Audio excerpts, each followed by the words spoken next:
feel like that it just goes back to some missed opportunities, just the difference tonight?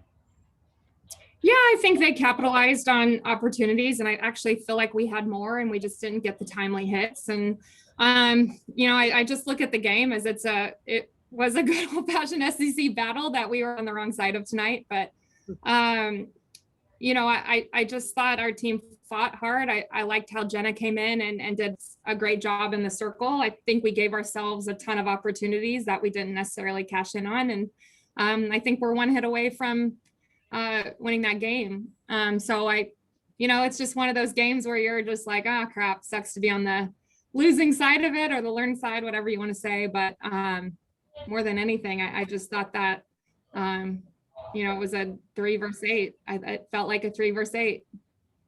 Yeah, well, and I was going to ask about their pitcher. Lenny mentioned that probably the hardest thrower you've seen this year. I mean, do you feel like that had anything to do, or just adjusting to that had something to do with? Well, she's a great pitcher. Yeah. She's a great pitcher. She's one of the best pitchers in the country, and I think she can consistently throw at about 70. It's the hardest that we've seen. But I think she just did a good job too of just mixing her spots. She got us to chase out of our zone more than we typically do. And so I think that sometimes it's the speed piece of it. Speed doesn't usually phase us all that much. I just think she did a good job of mixing it and kind of getting us out of ourselves just a little bit. I feel like this is the first day that I felt like we weren't so great in the moment. I think we just got a little outside ourselves and made certain moments bigger than they were. And I just thought we were just uncharacteristic in a few at bats. But I think that's when you have to tip your hat to the pitcher. And Montana Phelps is a great pitcher, and she had a good night. Yeah, well, you say gotten out of yourself. You feel like nerves were any part of that at all? Because that hasn't seemed to face those guys in the past. Yeah, I didn't feel nerves from our team at all.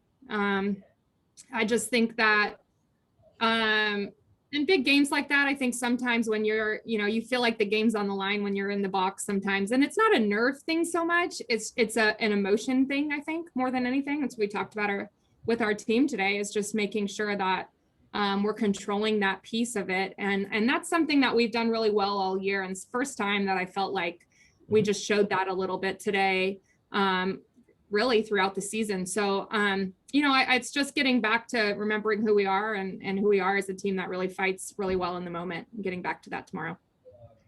How do you approach today after today? Is this a deal where you say just wipe it out and move forward, or what do you learn from it? What's the approach after today? Well, there's a lot to learn from it. What more than anything, we learned that we're very even team wise.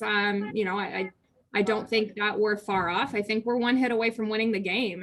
And when you put yourself in that position, then you're doing a lot of good things, but there's also some things that we need to fix, and there's some things that we need to go to work on. So, I think that more than anything, this team is when we've had a loss or whenever we haven't played that well, we go to work. And we'll go to work tonight and we'll figure out, how to be better tomorrow. But and wipe it. I think that's what the best teams and the best athletes do. It's like, okay, what did we do? What can we do different? Okay, we're over it. Let's go. And that's kind of been our mindset through this year, and we'll continue to do that. So we'll go to work tonight. We'll look at the video and we'll figure out how to be better tomorrow. Thank you, Coach. Appreciate it. Of course, thanks. Does anybody have any other questions for Coach Deifel?